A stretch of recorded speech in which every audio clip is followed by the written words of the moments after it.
ખેડૂતોને જે અતિવૃષ્ટિના કારણે નુકસાન થયું છે તેને લઈ અને શક્તિસિંહના પ્રચંડ પ્રહાર, અતિવૃષ્ટિથી ખેતીને થયેલા નુકસાનને લઈ શક્તિસિંહે સરકાર પર પ્રહાર કર્યા છે। સદનમાં માંગેલા આંકડાના આધાર બનાવી અને શક્તિસિંહના સરકાર પર પ્રહાર। અતિવૃષ્ટિ સમયે થયેલા નુકસાનને લઈ રાજ્ય સરકારે કેન્દ્ર પાસે કોઈ દરખાસ્ત નથી મોકલી।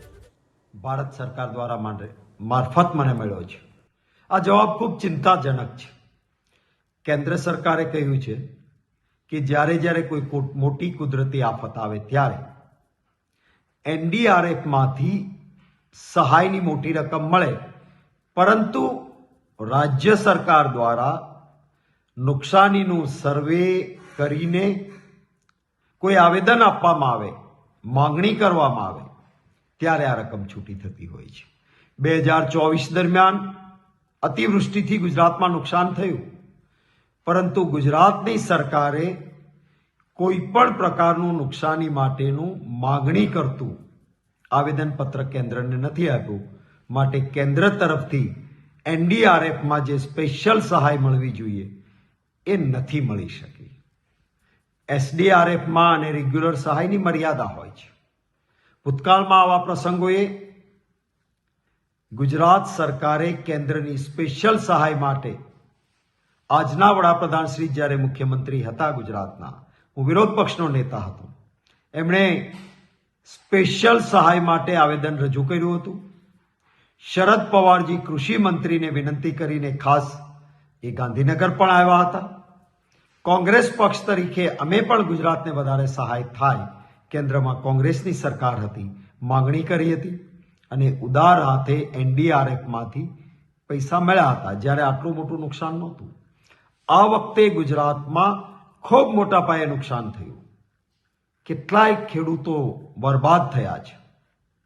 ત્યારે ગુજરાત સરકારે આવેદન આપીને સર્વે થયેલા એક્ઝેક્ટ આંકડાઓ પ્રમાણે ખેડૂતોને પૂરતું વળતર મળે એવી માંગણી કરવી જોઈતી હતી, પરંતુ આ પ્રશ્નના જવાબમાંથી ફલિત થાય છે કે ગુજરાત સરકારે કોઈ આવેદન જ આપ્યું નથી, માંગણી જ કરી નથી।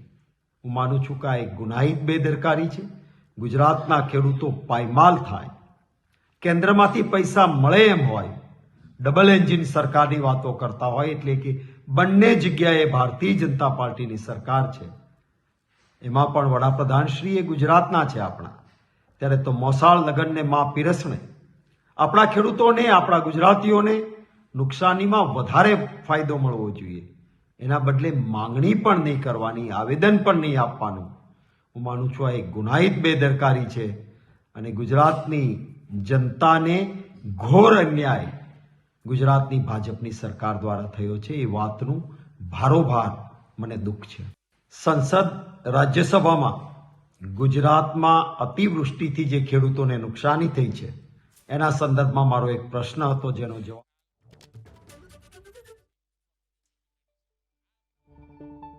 સરકારે કોઈ પણ પ્રકારની કેન્દ્રમાં માંગણી નથી કરી। ખેડૂતોને જે અતિવૃષ્ટિથી નુકસાન થયું છે તેને લઈને કોઈ માંગણી નહીં, આવેદન પણ નથી કર્યું, જેને લઈ અને શક્તિસિંહે સરકારને આડે હાથ લીધી। તેમણે કહ્યું કે કેન્દ્રમાં અને રાજ્યમાં બંનેમાં ભાજપની સરકાર છે, છતાં પણ ખેડૂતોને જે નુકસાની વેઠવાનો વારો આવ્યો છે, એક પણ વાર કેન્દ્રમાં માંગણી કરવામાં નથી આવી। જ્યારે કોંગ્રેસની સરકાર હતી ત્યારે આ પ્રકારની માંગણી કરવામાં આવી હતી, ત્યારે કોંગ્રેસે સહાય ચૂકવી પણ હતી, પરંતુ અત્યારે જ્યારે કેન્દ્રમાં અને રાજ્ય સરકારમાં ભાજપની સરકાર છે તો શા માટે માંગણી નથી કરવામાં આવી કેન્દ્ર સુધી? આ પ્રકારની ઘોર બેદરકારી ગણાવી, સાથે જ સરકારની ઉપર ગુનાહિત બેદરકારીના આરોપો પણ શક્તિસિંહે લગાવ્યા છે। રાજ્ય સરકારે કોઈ આવેદનપત્ર કેન્દ્રને નથી આપ્યું। કેન્દ્રમાં કોંગ્રેસની સરકાર હતી ત્યારે એનડીઆરએફમાંથી સહાય મળી હતી તેવું પણ શક્તિસિંહે જણાવ્યું છે। તો આપણી સાથે હિતેન્દ્રભાઈ પટેલ જોડાઈ ગયા છે, ભાજપના નેતા છે। હિતેન્દ્રભાઈ, જે રીતે શક્તિસિંહે આક્ષેપો કર્યા છે, ભાજપ પર આરોપો લગાવ્યા છે, કેન્દ્રમાં અને રાજ્યમાં પણ ભાજપની સરકાર છે, છતાં પણ આ પ્રકારે જે અતિવૃષ્ટિની જે સહાય માંગવામાં નથી આવી તે અંગે આપનું શું કહેવું છે? જ્યારે પણ ખેડૂતોને કુદરતી આફતોનો સામનો કરવો પડ્યો છે ત્યારે ડબલ એન્જિન સરકાર આવી ત્યારથી કરીને સતત ખેડૂતોને એમના ખાતામાં ડાયરેક્ટ મળે એ રીતે પૈસા SDRF અને NDRF ના નિયમો પ્રમાણે આપવાનું સરકારે કર્યું છે. એનું સાક્ષી એ છે કે લગભગ 13 વાર અને લગભગ 11,000 કરોડ જેટલી રકમ ખેડૂતોના ખાતામાં સીધી ગઈ છે. માન્ય શક્તિસિંહજીભાઈએ જે વાત કરી છે, મને એવું લાગે છે કે ગુજરાતના ખેડૂતોને પૂછવામાં આવે તો એના સ્મરણમાં ક્યારેય એવું નથી કે 15 વર્ષ પહેલા કોઈ પણ અતિવૃષ્ટિ અનાવૃષ્ટિમાં આ પ્રમાણે પૈસા મળ્યા હોય, સીધા ખેડૂતના ખાતામાં મળ્યા હોય, એવું ખેડૂતોના સ્મરણમાં તો નથી. અહીંયા 10 વર્ષમાં લગભગ 14 વાર આ ખેડૂતોને, કેટલાક વર્ષોમાં તો 2 વાર, એટલે 14 વાર જેટલા નાના મોટા પેકેજો સરકારે આપ્યા છે. જ્યાં સુધી ખેડૂતોની હિતનો સવાલ છે ત્યાં સુધી ખેડૂતોને જે પૈસા આપવાના હતા એ કોંગ્રેસની સરકાર હતી ત્યારે 1 હેક્ટરની સહાય આપવામાં આવતી હતી. 1 હેક્ટરે 4500 રૂપિયા સહાય આપવામાં આવતી હતી. 50% કરતા વધારે નુકસાન થાય ત્યારે જ સહાય આપવામાં આવતી હતી. ભારતીય જનતા પાર્ટીની કેન્દ્રમાં સરકાર આવ્યા પછી એમાં 1 હેક્ટરના બદલે નુકસાનના સમયે 2 હેક્ટર સુધીની સહાય આપવામાં આવે છે. 4500 રૂપિયા હતા એના 8,500 રૂપિયા કરવામાં આવ્યા છે. પહેલા 6.5 કર્યા હતા, પછી 8.5, એટલે 10 વર્ષમાં 2 વાર એની સહાયની રકમનો વધારો કર્યો છે. 33% કરતા વધારે નુકસાન થાય ત્યારે પણ, એટલે 33% ઉપરના તમામને સહાય આપવામાં આવે છે. રાજ્ય સરકાર અને કેન્દ્ર સરકારની ખેડૂતો પ્રત્યેની પ્રતિબદ્ધતા બતાવે છે કે 1 હેક્ટરના બદલે 2 હેક્ટરને ડબલ સહાય આપવાનું નક્કી કર્યું. જી 4500 થી 8500 એટલે 2 ફરી ડબલ, એટલે 4 ગણું. જી બિલકુલ. હિતેન્દ્રભાઈ, આપને અટકાવવા માંગીશ. આપણી સાથે કોંગ્રેસ નેતા પાલ આંબલિયા પણ જોડાઈ ગયા છે. પાલભાઈ, જે રીતે હિતેન્દ્રભાઈ જણાવી રહ્યા છે કે સરકારે જે ખેડૂતોને સહાય કરી છે, ખરેખરમાં સરકાર સુધી કેટલી પહોંચી છે, કેટલી હકીકત તેમની વાતમાં?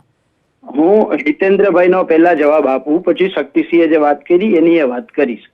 હિતેન્દ્રભાઈએ કહ્યું કે 33%થી વધારે હોય તો સરકારે 10 થી 11 વખત સહાય આપી છે.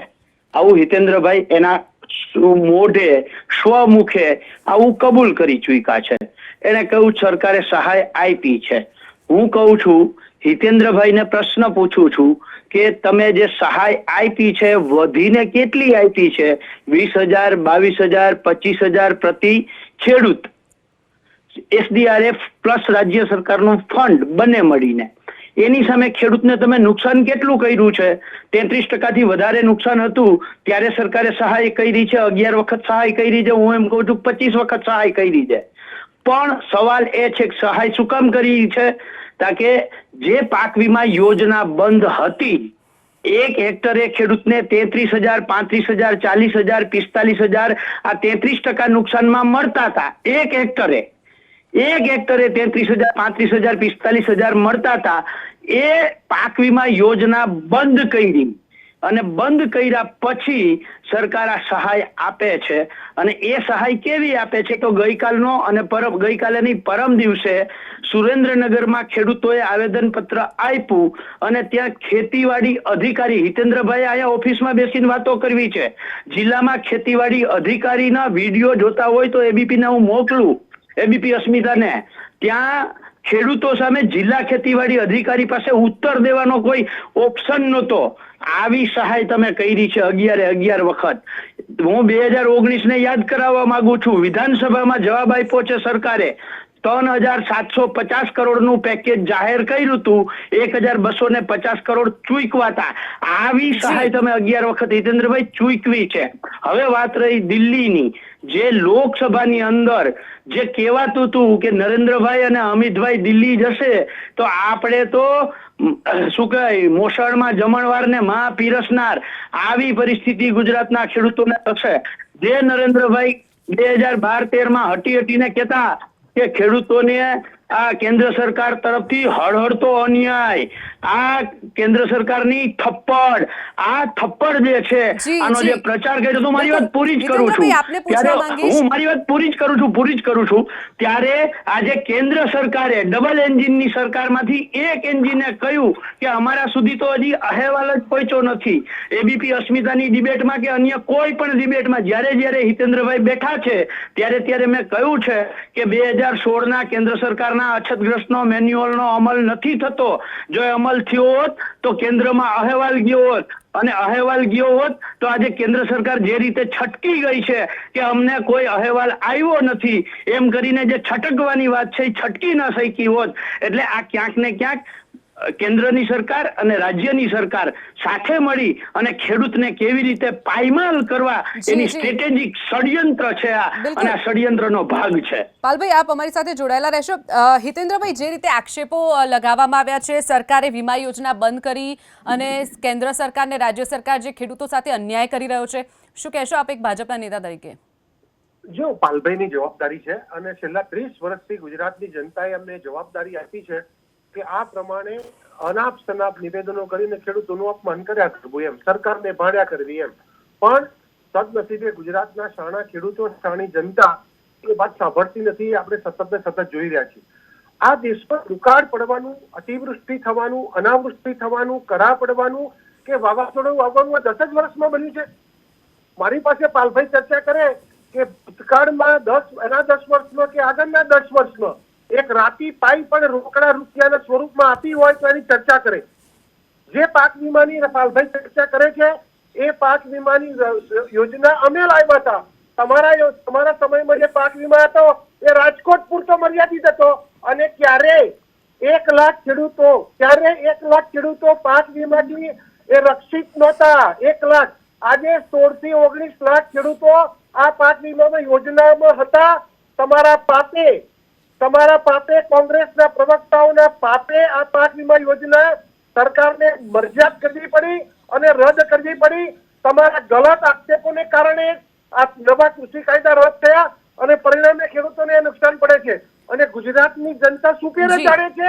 અને એટલે સતત ને સતત તમને આ વિપક્ષમાં આવી જીતેન્દ્રભાઈ, આપને અટકાવવા માંગીશ. પાલભાઈ, આપનું રિએક્શન શું ટૂંકમાં?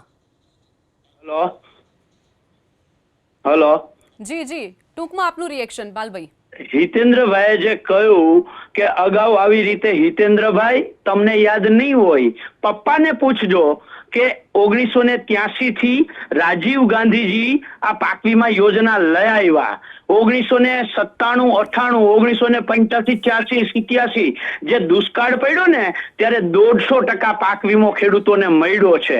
અમે જે યોજના લઈ આવ્યા હતા ને એમાં ખાનગી કંપની નહોતી, એમાં પ્રીમિયમનો દર 60% નહોતો, એમાં 2 થી 3% પ્રીમિયમનો દર હતો અને સરકારી વીમા કંપની હતી. એટલે ખેડૂતોને પાક વીમો પ્રોપર મળતો હતો.